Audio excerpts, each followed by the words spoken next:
क्या विधायिका में भ्रष्टाचार नहीं है? क्या कार्यपालिका में भ्रष्टाचार नहीं है? या खबरपालिका में भ्रष्टाचार नहीं है? और जब भ्रष्टाचार पूरे देश में है तो एनसीईआरटी ने केवल न्यायपालिका के भ्रष्टाचार के ऊपर चैप्टर क्यों डाला? ये तो जवाब देना पड़ेगा।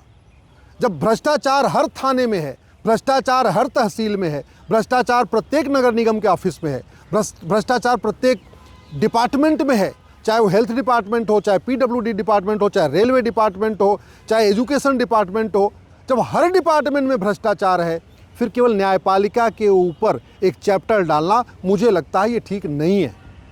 कड़वी सच्चाई यह है, भारत में प्रतिवर्ष लगभग 2 लाख लोग भ्रष्टाचार कारण आत्महत्या कर लेते हैं।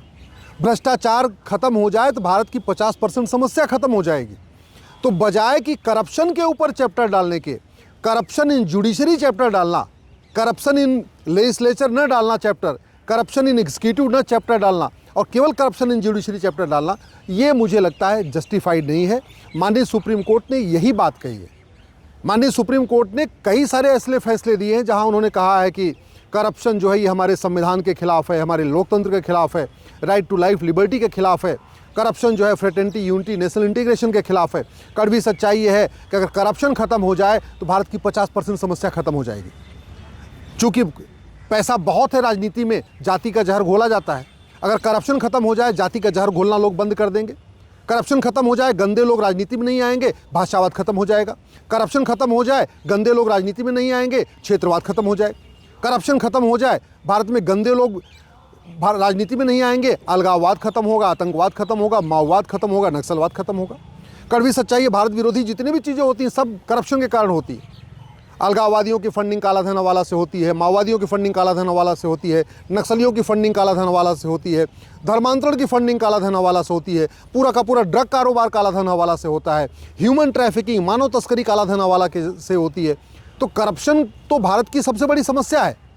तो करप्शन पे चैप्टर डालने की बजाय करप्शन इन जुडिशरी पे चैप्टर डालना, कहीं ना कहीं मुझे लगता है जुडिशल सिस्टम के ऊपर, जुडिशरी के ऊपर एक हाथ रखना है।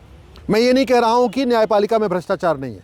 कड़वी सच्चाई ये है, चाहे वो आप तहसीलदार के ऑफिस में जाइए, एसडीएम के ऑफिस में जाइए, एडीएम के ऑफिस में जाइए, या थाने में जाइए, या डिस्ट्रिक्ट कोर्ट में जाइए, या फैमिली कोर्ट में जाइए, भ्रष्टाचार को आप नकार नहीं सकते।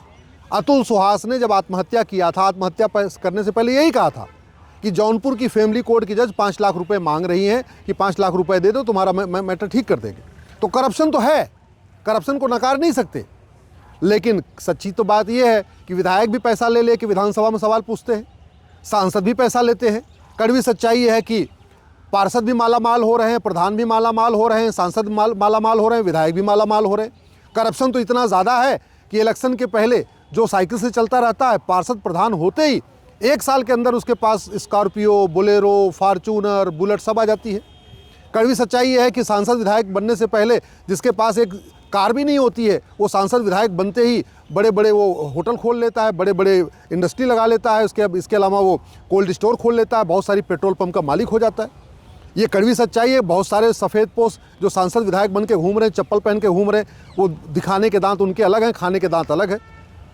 1000 रुपये का कपड़ा पहनते हैं, 200 रुपये का चप्पल पहनते हैं, लेकिन वो सच्चाई है वो 5-5 हज़ार करोड़ के मालिक हैं। कड़वी सच्चाई है कि महाराष्ट्र में 2-4 परिवार ऐसे हैं जो 10-10 हज़ार करोड़ के मालिक हैं। यूपी के 1-2 परिवार ऐसे हैं जो 10-10 हज़ार करोड़ के मालिक हैं। पंजाब के 2-3 ऐसे परिवार हैं जो 5-5 हज़ार करोड़ के मालिक हैं। कश्मीर के 1-2 पॉलिटिकल परिवार हैं, वो भी 5-5 हज़ार करोड़ के मालिक हैं। ये भी कड़वी सच्चाई है कि भारत में सबसे ज़्यादा विदेशों में फार्म हाउस, मकान, शॉपिंग कॉम्प्लेक्स, दुकान यहाँ के नेताओं नौकरशाहों का ही है। चाहे ऑस्ट्रेलिया देख लीजिए, कनाडा देख लीजिए, अमेरिका देख लीजिए, लंदन देख लीजिए, भारत के जितने सफ़ेद पोश हैं सबके वहाँ बड़े बड़े फार्म हाउस हैं, उनके जो है वहाँ पे होटलें चल रही हैं, वहाँ पे उनका बड़ा कारोबार चल रहा है। तो करप्शन पे चर्चा करने की बजाय और करप्शन ख़त्म कैसे होगा इस पे चैप्टर डालने की बजाय करप्शन इन जुडिशरी डालना कहीं ना कहीं मुझे लगता है ये ठीक नहीं है।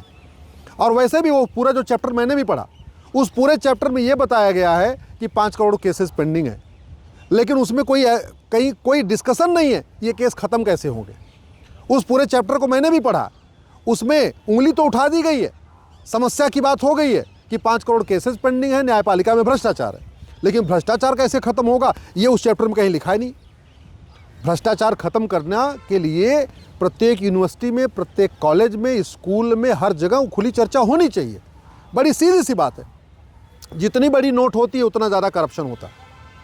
तो इस बात पे चर्चा क्यों नहीं हो रही कि 100 रुपये से बड़ी नोट बंद कर दी जाए, जब जरूरत ही नहीं भारत में, जब सब लोग ATM Paytm Bhim UPI debit card use करने लग गए हैं।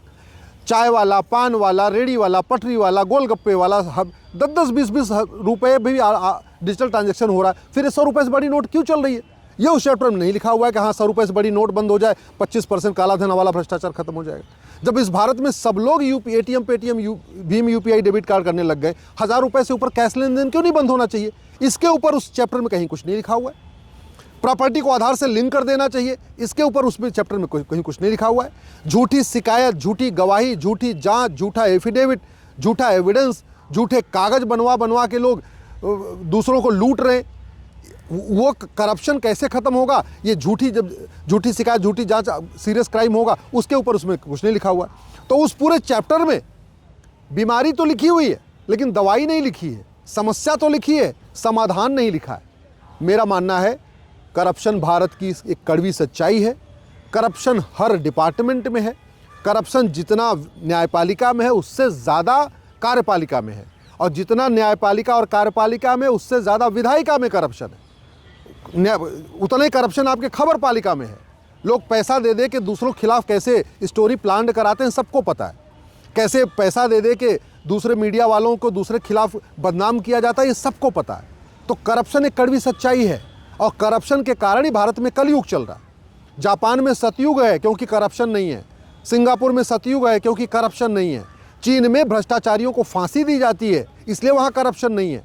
और भारत में कलयुग चल रहा है, क्यों? क्योंकि करप्शन है। तो करप्शन खत्म होना चाहिए, लेकिन करप्शन किसी केवल न्यायपालिका के ऊपर एक चैप्टर डाल के करप्शन खत्म नहीं होगा। करप्शन खत्म होगा जब यहाँ पे 100 रुपये से बड़ी नोट बंद होगी, 1000 रुपये से ऊपर कैश लेन देन बंद होगा, 10,000 रुपये से ऊपर प्रॉपर्टी को आधार से लिंक किया जाएगा। करप्शन खत्म होगा जब कठोर दंड का प्रावधान होगा। करप्शन तब खत्म होगा जब भ्रष्टाचारियों का narco polygraph brain mapping test किया जाएगा। करप्शन तब खत्म होगा जब भ्रष्टाचारियों की 100% प्रॉपर्टी जब्त होगी। करप्शन तब खत्म होगा जब भ्रष्टाचारियों की सिटीजनशिप खत्म की जाएगी। करप्शन तब खत्म होगा जब जस्टिस विद इन ईयर होगा और 1 साल के अंदर भ्रष्टाचारियों को फांसी होगी, जैसे चीन में होती है। दुनिया के कई देशों में भ्रष्टाचारियों को फांसी होती है। दुनिया के कई देशों में हवालाबाजों को, जो काला धन का कारोबार करते हैं, उनको फांसी होती है। भारत में क्यों नहीं हो रही है? क्यों नहीं कानून बनाने की बात हो रही है? तो केवल चैप्टर डालने से कोई फ़ायदा नहीं होगा। करप्शन के ऊपर चर्चा होनी चाहिए, करप्शन खत्म होना चाहिए। जब तक करप्शन खत्म नहीं होगा तब तक भारत विश्वगुरु नहीं बन पाएगा। जब तक करप्शन खत्म नहीं होगा तब तक भारत का, हमारे पूर्वजों का सपना साकार नहीं होगा। जब तक करप्शन खत्म नहीं होगा भारत विकसित राष्ट्र नहीं बन सकता है। करप्शन को ख़त्म करना ज़रूरी है, लेकिन केवल एक संस्था को बदनाम करके करप्शन खत्म नहीं होगा। करप्शन को खत्म करने के लिए नियम कानून बदलना पड़ेगा। 1 नेशन 1 पुलिस कोड लागू करना पड़ेगा। 1 नेशन 1 जुडिशियल कोड लागू करना पड़ेगा। 1 नेशन 1 एविडेंस कोड लागू करना पड़ेगा। 1 नेशन 1 एडमिनिस्ट्रेटिव कोड लागू करना पड़ेगा। करप्शन खत्म करने के लिए police charter, judicial charter, citizen charter, administrative charter लागू करना पड़ेगा। करप्शन खत्म करने के लिए नियम कानूनों को बदलना होगा, तब जाके करप्शन खत्म होगा। नहीं तो करप्शन चलता रहेगा। एक चैप्टर डाल देंगे जुडिशरी के ऊपर, करप्शन इन जुडिशरी, रत्ती भर करप्शन खत्म नहीं होगा। लेकिन जिन कानूनों की मैं बात कर रहा हूं, अगर ये बना दिए जाए 90% करप्शन साल भर में खत्म हो जाएगा, ये मैं गारंटी लेता हूं।